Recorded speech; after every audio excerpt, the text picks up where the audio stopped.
Eto na mga boss, kakapasok lang na balita. Grabe si VP Sara Duterte, natakot, tumistigo na si Madriaga, nilaglag ni Michael Powa, binasahan na ng impeachment. Base sa impormasyong kumakalat ngayon sa social media, hindi na mapipigilan ni VP Sara Duterte ang pagsalang sa impeachment ni Ramil Madriaga. Takot na ang mga abogado ni Duterte ang ikakanta si VP Sara ng bagman niyang si Ramil Madriaga. Nung DepEd Secretary pa ang pangalawang pangulo, malalaman na kung saan niya dinala ang confidential fund. Papunta na kasi ang impeachment sa exciting part, ang kinatatakutan ni Duterte sa April 14 na bloodbath. Gigisahin na din si Attorney Michael Powa, inaasahang pipiyok ang abogado ni Duterte sa confidential fund. Kaya ito, sabay-sabay nating panoorin kung paano si Vice President Sara Duterte natakot, tumistigo na si Ramil Madriaga, nilaglag ni Attorney Michael Powa, binasahan na ng impeachment. Pero bago tayo magpatuloy, baka pwedeng i-click nyo muna ang like, share, comment, subscribe at i-hit nyo na rin ang notification bell kung gusto nyo ng mga ganitong klase ng video para laging updated kayo sa mga susunod pa nating ibabalita. Kaya tara, panoorin na natin to. Yukong, marami po doon sa binanggit yung mga maaring testigo, napakinggan na namin at napanood nung nakalipas sa mga taon, maliban kay Ramil Madriaga. Did I get it right na sa order of appearance, uunahin si Madriaga?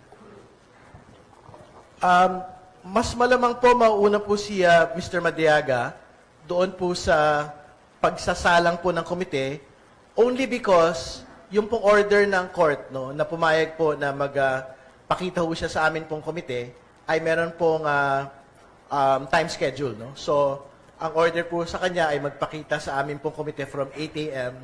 to 5 p.m. No? So, we would want to respect also the mandate of that court. No? So, hopefully before 5 p.m. Natapos na po yung mayor na bahagi ng testimonya po ni Mr. Madriaga. Nalala ko po nung nag-appear dito yung abogado ni Ginoong Madriaga, may binabanggit siyang pwedeng makapagpatunay dun sa kanyang mga salaysay tungkol sa partisipasyon niya as a bagman. Yun daw cellphone na nasa custody ng korte. Yun po ba'y sinampi na rin ng House Committee on Justice? At the moment, hindi pa ho ito nasabpina. Pero ang totoo naman ho, it doesn't have to be subpoenaed during our proceedings. No? Kasi siyempre, ang mas mahalaga po muna yung pong katotohanan ng kanyang affidavits. No? So, I think kung significantly convinced ang atin pong mga kinatawan, kahit yung pong pagsubpoena, nung pong iba pang mga dagdag na mga devices, documents, pwede hong magawa yan, whether in the House proceedings or in the event that we proceed to trial at the Senate. Isa-summon ba si lawyer ng si Michael Powa sa hearing ng Do you expect na sasabihin nila na they will not participate in a mini trial kung gano'n? Si Mr. Powa po is being subpoenaed not as a part of the defense panel but as a high-level official of the OVP and the Department of Education. In previous public statements po, sabi niya, he will attend and he will not invoke client confidentiality on questions relating to his work in the OVP and in the Department of Education. So, hopefully we will see him there on Tuesday po for him to honor the subpoena of the House Committee on Justice. May statement na siya na dadalo siya. Wala pa siyang pinaabot no, sa komite, pero I think we had seen some of the interviews that he had made in the previous days. Yun po yung mga commitment na binanggit niya. So, hopefully, he will deliver on that commitment. Yung po bang mga narinig naming mga pangalan itong nakalipas na panahon, Madriaga, Gutesa, at saka mga Marines, sa inyong pagkakalam, somewhere somehow, sa nakalipas na mga taon, ay nagkakasama o magkakakilala? Sa totoo lang, hindi ko po alam, no? Kasi ang alam ko po ay it's an entirely separate endeavor. Ito pong Marines and Mr. Guteza. It's an entirely separate endeavor. Ito pong kay Mr. Madriaga. But we will see in the course of the proceedings kung meron pong pagsasanga ang kanila pong mga landas. Si Senator Trillanes, nag-appear din ba? With the bank accounts ni VP? At the moment, wala po akong information no? Kung magpapakita po siya Senator Trillanes. But ang pagkakaalam ko, he has been mentioned in one of the complaints. So I think we will have to ask one of the complainants or their endorsers if they will ask Senator Trillanes to be part of the hearing proper. Sino pa yung isang iimbitahan sana? Well, ang totoo naman ho, katulad na binanggit ho kanina, ang gusto ho nating maisalang, no? Yung mga pinakabago at pinaka-compelling po na mga ebidensya. So, bukod po kay Mr. Madriaga, ang isa po doon sa pinakabago at pinaka-compelling po ng mga ebidensya ay yung pong documentary evidence mula sa Ombudsman, BIR at SEC. No? Kasi dito na ho mailalahad kung meron po bang unexplained or explainable po ba yung yaman ng atin pong pangalawang Pangulo dahil magbabatay po tayo doon sa forensic analysis, doon po sa kanyang stated 2024 SALN at a net worth of 88 million. Kong, how strong is the argument that grave abuse of discretion exists to warrant yung intervention ng Supreme Court in this stage of the proceeding? Tingin ko wala akong grave abuse, no? Kahit nga ho, not grave abuse, tingin ko wala akong ganun. Kasi nga, everything that the House Committee on Justice has been undertaking is within the mandate of the Constitution. We are mandated to conduct a hearing after determination of sufficiency in form and substance. Yung po yung una. Pangalawa, within the House rules, meron pong karapatan to conduct a hearing ang atin pong House Committee on Justice after determination of sufficiency in form, substance, and grounds, no? At makapag-elicit po ng mga additional evidence through compulsory processes like subpoenas. And finally, to be clear, yung Supreme Court po mismo in the Duterte versus House case, no? Ang sinabi ho nila doon, ang House Committee on Justice po ay empowered, may poder to receive evidence. No? At kasama po doon sa reception of evidence ay yun po iba't ibang mga klase ng evidence katulad ng documentary and testimonials. Kaya hindi ho totoo yung sinasabi nila na hindi ho pwedeng mag-elicit ng additional evidence ang House Justice Committee. Hindi ho tayo nakatali doon sa mga ebidensya na ipinasa at time of filing. Lalo't higit, ito po ay kung makakadagdag o makakapagpa-weekend doon po sa kaso mismo. Kasi nga, ang sabi ho nila in that petition na final po nitong nakaraang mga araw, sabi nila, hindi, doon sa piskalya nga ho, evidence at hand lang po yung importanteng pagbabatayan. And gumawa tayo ng paglilinaw dyan na hindi yun totoo. Yung po mismo nga manual ng prosecutors para sa mga preliminary investigation, nakalagay ho ron, empowered ang piskal na mag-issue ng subpoena do sistecum ad testificandum para kumuha po ng dagdag ng ebidensya. And again, the purpose of this is justice para magkaalaman ho talaga at the level of a preliminary investigation at sa bahagi po namin at the level of hearing proper kung dapat ba talagang tumawid, tumuloy o tumigil yung proceedings po natin batay sa mga umiiral na ebidensya. Si Ombudsman Remulla, do you expect him to come to the hearing with SALNs? I think na-confirm po yung Office of the Ombudsman, but I think Ombudsman Remulla stated that he will deploy yung pong officer na meron pong access dito po sa mga SALNs po nito. But of course, the Ombudsman himself is welcome to attend the impeachment proceedings po. Sige, questions from media? Sa impeachment complaint? Habang wala, Kuya Butch, tanongin ko lang si Kong Terry, dun sa issue ng coup sa House leadership, totoo pa ba ito? O ano pong masasabi nyo dun sa aligasyon na bahagi ito nung intensyon para sagkuan yung pagpapatuloy ng impeachment proceedings? Alam po ninyo, sinabi ko na po yan kahapon, ano? Tingin ko bahagi po ito ng propaganda ng mga alyado ng pangalawang Pangulo para madistract yung mga miyembro po ng Kamara at yung pong mga kababayan natin doon sa darating pong pagdinig sa April 14. Yung pong usapin po ng leadership shake-up sa House, wala ho yung batayan. Kasi una sa lahat, yung pong mga pagpapalit ng liderato, hindi ho yung nagaganap sa panahon po ng break.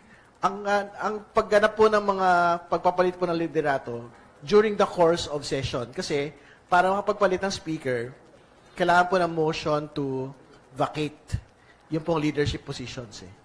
So, ibig sabihin, kahit halimbawa, meron silang numero ngayon, at papalaki halimbawa yung bilang, paano ho nila papalitan yung speaker? Pero, more importantly, wala ho silang bilang. Yung pong galing pong naitatala, no, na mga sinasabi, meron lang ho silang 10 o 20 atang mga tao, hindi namin alam yung mga pangalan nila, kung meron mang, o kung totoo man ito.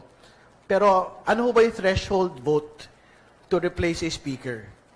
160, yung pong requisite vote para ho magpalit. So, medyo malayo. Parang platitong Manila ho yun. Yung kung 10 lang ho sila, hindi ho, in fact, mas malaki pa ho yung minorya doon po sa 10 ho nila sa kasalukuyan. No? So, but again, tingin ko hindi ho yun totoo, wala ho yung batayan, intriga lang po yun. In the same manner na yung pong pag-iintriga ho doon sa kalusugan ng Pangulo ay paulit-ulit hong binabanggit ng pong mga supporters at alyado ng atin pong pangalawang Pangulo. Sir, ano po ulit, JC from PD5. Si VP Sara, lagi naman siyang invited, no? Kada may hearing yung House Justice Committee. Tama po. Sa lahat po ng pagdinig, meron pong karapatan ng atin pong pangalawang Pangulo na ilahad ang kanya pong mga ebidensya, ilahad po ang kanya pong mga depensa. Nakalagay po yan sa House Committee on Rules. At bahagi po yan ng pong paggalang ng due process rights ng atin pong pangalawang Pangulo. Okay. Pero di ba nung first hearing, no-show siya? Sa pangalawa kaya, ano pong expectations ulit natin? Wala kami expectation. So, malaya po ang pangalawang Pangulo na humarap at magpresenta po ng ebidensya sa lahat po ng mga pagdinig, pero malaya din po siya na hindi po magpakita. Essentially, waiving her right to present her defense. But, again, to be clear, in the event that the Vice President actually goes to the House Committee on Justice and presents her evidence, yung kanila pong Supreme Court petition will be immediately be dismantled.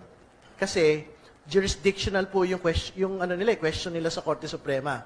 Wala daw pong jurisdiction to proceed yung po House Committee on Justice. So, pag ako nagpakita siya dyan, syempre, that is basically admitting to the jurisdiction of the committee on her and or other impeachable officials in the manner that we had proceeded from the beginning up until this moment.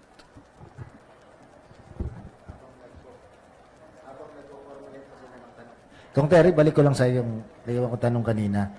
Kasi si Kong Terry, alam naman natin yan, dating kinatawan ng kabataan. Isa yung tanggapan ng kabataan, kagaya ng Office of Senior Citizen, na nalipat from Office of the President napunta ng DSWD. Sa tingin niyo ba, nakaganda yun? O mas magandang nasa ilalim ng Office of the President?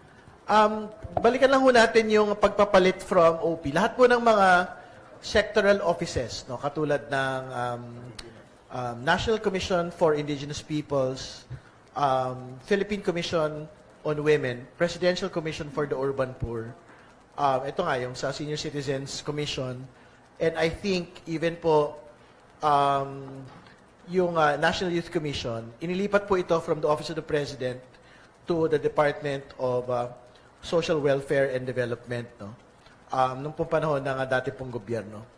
I think yung pong objective po nila dito ay dahil siyempre ito po ay marginalized sectors and better na mailagay po within a social protection agency katulad ng DSWD. Ito pong mga opisina po na ito. Pero I think we have to be very clear na hindi lang naman po social protection yung pong usapin nung pong mga marginalized sectoral commissions na meron po tayo. So for example, yung pong youth, yung pong urban poor, hindi lang naman ho ayuda, for example, yung kailangan ng mga urban poor eh. Kailangan din ho nila political representation. Kailangan din po nila housing. Hindi ba? Hindi naman ho yan matutugunan ng social welfare and development objectives lamang. Di ba? In the same manner, yung senior citizens, ganun din ho yun. Hindi lang naman ho ayuda at pensyon at kung anong mga tulong sa mga matatanda eh. Yung pong mahalaga para sa kanila. Yung political participation po of older people at the twilight of their lives, it is not something that can be responded to by a social protection agency. Kaya even then and up until today, I think marami po doon sa mga marginalized sector leaders, I think they would still insist that magkaroon po ng pagbabalik from DSWD back to the OP. And it is not a slight on DSWD. I think they're doing great work on social protection. Pero if you would want to be able to reflect yung comprehensive nature of the work of marginalized sectoral commissions, I think it is properly placed at the level po of other executive offices under the Office of the President. Kung may isang nakaka-bewilder na pangyayari sa paglilipat ng mga commission under the Office ng DSWD, kagaya ng NCIP, usually yung indigenous people, ang problema dyan kapag merong mina dun sa kanilang ancestral land, dalawang titulo natin, yung ancestral title at saka yung kanti yata ang tawag doon. At yung titulo na yung Torrens title na ginagamit natin bilang may-ari ng lupa. Imagine kapag tumututol, gamit yung kanilang ancestral rights, ang isang indigenous group sa magmimina, magrereklamo yung commission, aakyat doon sa DSWD. So ano dadalhin ng DSWD? Ayuda. Well, yun po nga yung actual consideration. For example, NCIP po. Ang trabaho nga niyan, sila din ho yung nagbibigay ng certification na hindi po naapektuhan yung mga indigenous lands, ancestral domains and lands nung pong mga development activities. Hindi ba? Yan ganyan po mga bagay that I don't think that is something that is within the mandate of the DSWD. So for example, doon po sa Urban Poor Commission, kasama po doon sa mandato nila yung pong PDC, yung Pre-Demolition Conferences, no, para tiyakin po na wala pong marahas o madugo pong demolisyon sa mga komunidad po na maralitang tagalungsod. I think that is a mandate that is a bit separate from the social protection mandate of the DSWD. Hindi ba? So, kumbaga, kailangan mo talaga umiral separately, independently po ito mula po sa social protection mandate ng DSWD. Di ba ang DSWD, sila yung puso ng gobyerno. Imagine ko yung dapat caring department ng DSWD dahil under nila itong mga komisyon nito na pwedeng mag-dispense ng desisyon na makaka-apekto sa sektor na kanilang nire-represent. Hindi ba parang ano yun? Parang baliktad. Yung dapat na nanay na tatakbuhan mo siya yung nanay na papalo sa iyo. Hindi, well, yun na nga ho. So, I think ang bola po ay nandun sa mga komisyon. I mean, kung sila naman ho ay magsasabi na we would want to return to the OP as the mother department or mother agency of all of these commissions, tingin ko naman ho, pakinggan po ito ng Pangulo. Sige, shift muna tayo sa hearings ng Committee on Justice. Kung Terry, ano yung posible mangyari sa April 14? Magandang umaga po sa ating lahat. Ang inaasahan natin sa darating pong Martes, no, April 14, ay una, wala na hong makakapigil sa pagdinig pong ito. Nagkaroon po ng ikatlong petisyon kahapon, pero ito po ay pag-uulit lamang ng pong mga original points ng Torion complaint. So, ang sinasabi nga ho natin, parang nagsasayang ng papel. Ito pong mga abogado na nag-file po ng third complaint against the impeachment proceedings. No? Dahil ang sinasabi din ho nila doon, they are principally adopting the position of the first complaint against the impeachment. No? And pangalawa, yung pinakamahalaga naman pong petisyon ay yung pong petition po mismo ng pangalawang Pangulo. Dahil siya naman po yung interested party, meron pong legal standing dito sa bagay po na ito ng impeachment proceedings. No? So, yun po yung una. And dahil hindi po naglabas ng temporary restraining order ang Korte Suprema at nag-order lamang po na magbigay ng komento ang House of Representatives at lahat po ng ibang respondents, magpapatuloy ang mga pagdinig na magsisimula po sa April 14. So, inaasahan ho natin na lahat po ng mga sinabpina ng mga tao, personalidad, mga dokumento, ebidensya ay maisasalang po sa araw po na yon. So, kasama po rito yung pong pagsalang kay Ramil Madriaga, yung self-confessed bagman ni Vice President Sara Duterte. Mapag-uusapan po rito kung ano ho ba yung detalye at laman ng kanya pong affidavit. At tingin ko gusto rin pong matest no, ng atin pong mga kinatawan, miyembro po ng komite, yung kredibilidad ni Ramil Madriaga. So malamang po ay iisa-isahin yung pong mga detalye ng kanya pong affidavit.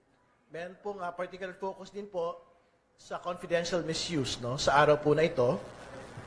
So, maisasalang po yung Commission on Audit Officer na bumuo ng report relating to the misuse of confidential funds. Pag-usapan po dyan yung ano ho ba yung naging paglabag sa Department of Education, sa Office of the Vice President, nung pong paggamit ng confidential funds. No? Particularly, halimbawa, yung pong paggamit nito sa mga non-confidential expenses katulad po ng team building. May sasalang din po yung PSA, yung Philippine Statistics Authority Representative, kung saan maitatanong ho sila kung umiiral ba, totoong tao ba si Mary Grace Piatos at ang iba pang mga nakatanggap supposedly ng confidential funds. No? Maisasalang din po yung kinatawan po ng Kongreso na bahagi po ng House Committee on Good Government para siyempre ma-expedite din po yung proceedings dahil naipakita ho doon sa pagdinig noong nakaraang 19th Congress yung po mga aktual na detalye noong po maling paggamit ng confidential funds at iba pa hong mga usapin na kinakaharap po ng pangalawang Pangulo. So halimbawa, yung pong pamimigay ng mga envelopes no, para sa head of procuring entity at iba pang mga official po ng Department of Education ay mapag-uusapan po ito. Particularly, yung testimony po ni former Department of Education Undersecretary Gloria Mercado. So, yan ho yung sa aspeto ng confidential funds. So, hopefully, by Tuesday, nakuha na rin po namin lahat ng iba pang mga nasabpina ng mga dokumento. Particular, yung pong mga salin ng ating pong pangalawang Pangulo from 2007 to 2024 mula po sa Ombudsman, lahat po ng tax documents including yung income tax returns ng ating pong pangalawang Pangulo, ng kanya pong asawa, si Ginoong Manscarpio at ng kanila pong mga kumpanya na nakalista sa kanila pong sa kanya pong 2024 SALN. No?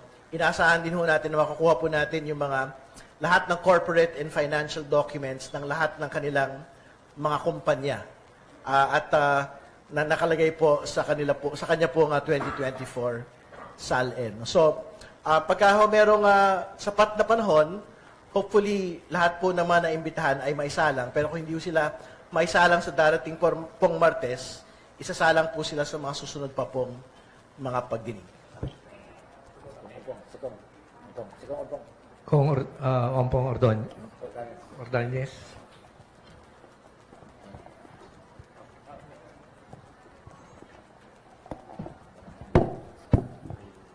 Thank you po. Tungkol po rito sa ating Memorandum of Agreement para po sa pre-legal assistance para sa ating mga senior citizens. Ang kasunduan pong ito ay magbibigay ng libreng pre-legal assistance sa ating mga lolo at lola, lalo na po sa usapin ng kanilang karapatan, benepisyo at proteksyon laban po sa pang-aabuso at panlilinlang. Nilalapit po natin sa ating mga senior, mga lolo at lola ang hustisya. Binibigyan natin sila ng boses, kakampi, at lakas ng loob para ipaglaban ang kanilang karapatan. Alam niyo naman po, ang ating mga senior citizens ay madaling malinlang. Karamihan ay nabibiktima ng ating mga ng scam. At wala silang access kung ano ang gagawin. Kaya gumawa po kami ng kasunduan ng Integrated Bar of the Philippines para bigyan ng pre-legal assistance ang mga lolo at lola na nabibiktima ng mga panlilinlang o ng ating mga scammer. Ilalapit po natin ang ating mga senior citizens, ilalapit po natin ang hustisya sa mga senior citizens. Hindi po yung senior citizens ang maghahanap ng hustisya para sa kanila. Yun po ang buod ng ating kasunduan. Kasi napakarami pong senior citizens ang nabibiktima. Alam niyo, madali pong paniwalain ang ating mga senior citizens.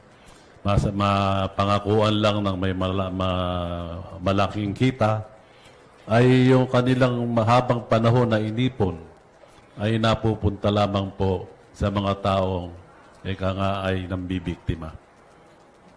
Kaya ito po, ako'y nagpapasalamat sa IBP, Integrated Bar of the Philippines, sa kanilang ay pakikipagkasundo sa Senior Citizens Party List para po mabigyan ng hustisya ang ating mga senior citizens.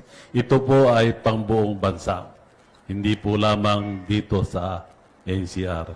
Kaya yun lahat po, kasama ito na isang panawagan ko na rin sa ating mga senior citizens. Kung meron po silang problema, ay lumapit po sa atin. Ito po ay hindi naman po lahat ng problema ng senior citizens ay kasama ron sa usapan. Hindi po kasama rito yung mga usapin ng mga pamilya na paghahati ng property. Yung mga money claim po, hindi po kasama rito. Ito po ay tulong natin dun sa mga lumalabag sa batas para sa kapakanan at karapatan ng ating mga senior citizens. Kung Kompong, yung mga senior citizen, dalawa po kadalasan ang inihingi ng hustisya eh.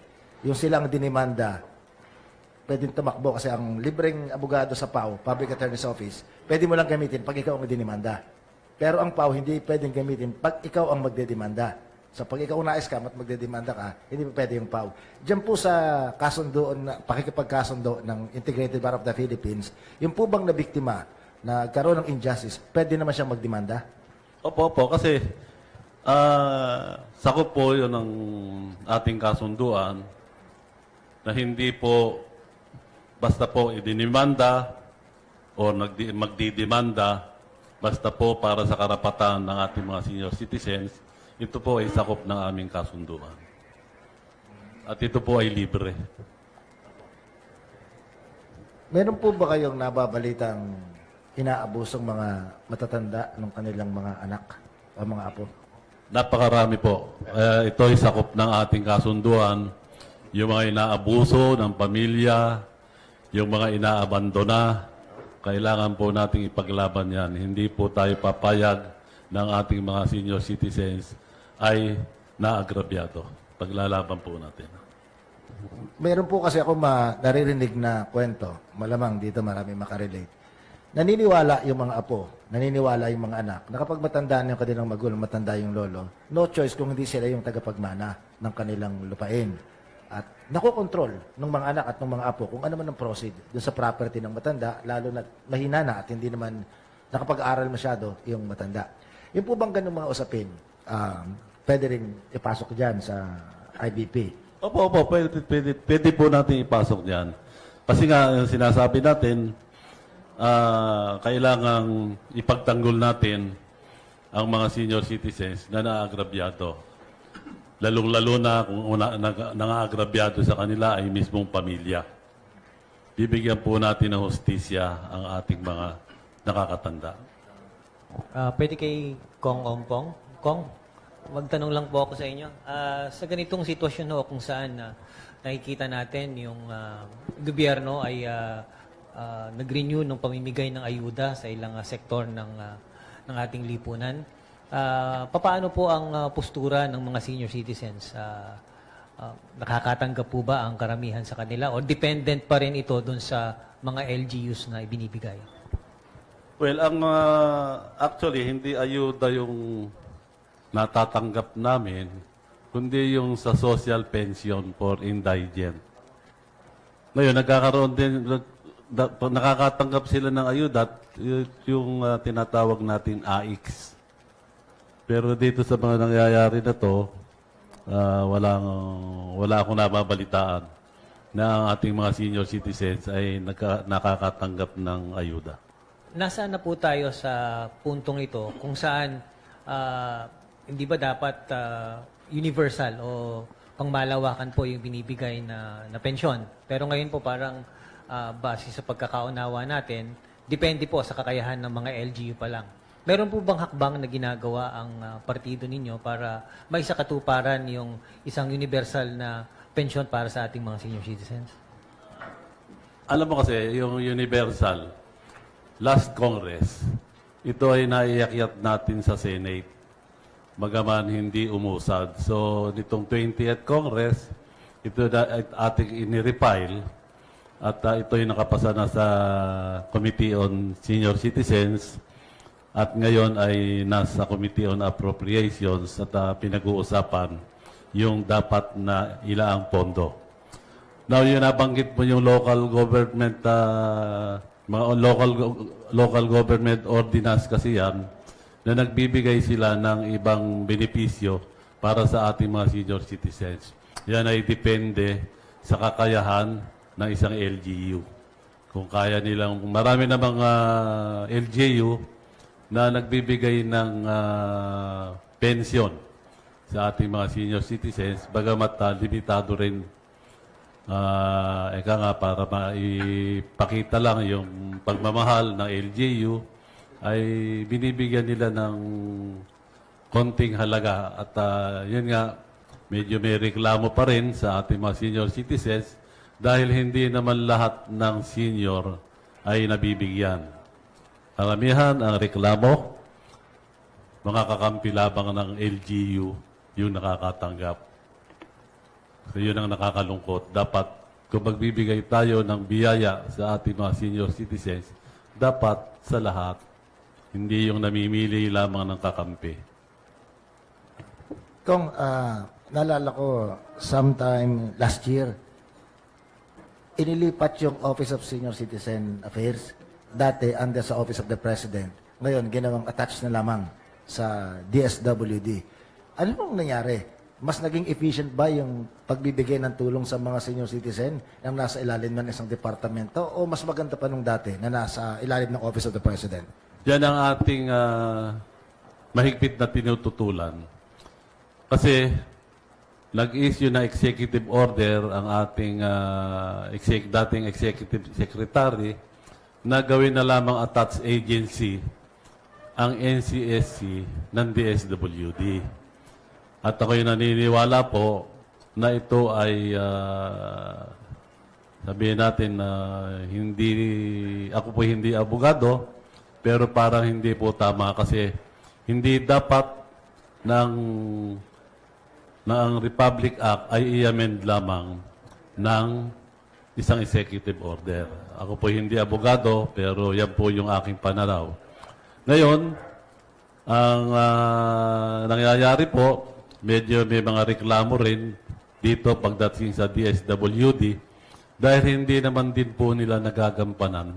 Hindi rin na ibibigay yung mga ayuda, mga benepisyo ng sa tamang panahon. Maraming reklamo dito sa ating centenarian na kung saan ay hindi po na ibibigay ng tama. Yung pong, eka nga yung edad na 80, 85, 1995, dapat po niyan, bago mag-birthday or yung araw ng kanyang kapanganakan, ay matanggap po yung biyaya o benepisyo. Hindi po natatanggap. Kamukha po nung centenarian na 100 years old, dapat maibigay bago or during yung the day nung kanyang birthday. Hindi rin po na ibibigay. Hindi ko ba parang it's a downgrade? Yung dating Office of Senior Citizen Affairs under the Office of the President, ay tama-tama, dating kabataan representative si Kong Terry Redon. Pati yung National Youth Commission, nandun na rin, under na rin ng DSWD. Inalis na rin sa Office of the President. Hindi ko ba parang kung umpong ang later mame kay Kong Terry, hindi ba dinowngrade yung mga kakaiba yan kasi ito lang yung may sector na mandated ng edad.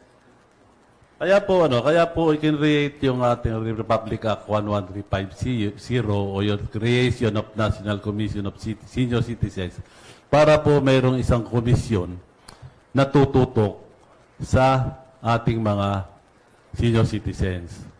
Isang komisyon na ika nga yung independent commission na doon lang nakatutok. Kaya po tinututulan ko kasi sa dami po ng mandato ng DSWD ay ako'y naniniwala na hindi naman nila kayang gampanan.